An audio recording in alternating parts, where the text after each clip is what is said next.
Welcome to our YouTube channel. In this video, we'll provide you with a full guide on how to save your TikTok login information on your device.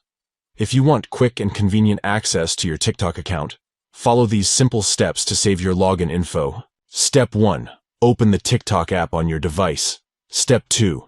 Tap on the profile icon located in the bottom drawer. This will take you to your TikTok profile. Step 3. In the top right corner, you'll see 3 stacked lines. Tap on those lines to access the TikTok menu. Step 4. From the menu, select Settings and Privacy. Step 5. Within the Settings and Privacy section, tap on Security. Step 6. Look for the option labeled Save Login Info and enable it. This will allow TikTok to save your login information on your device. By following these steps, you can save your TikTok login information on your device, making it easier to log into your account without having to enter your credentials every time. Saving your TikTok login information can be convenient, especially if you're the sole user of your device and want to streamline the login process.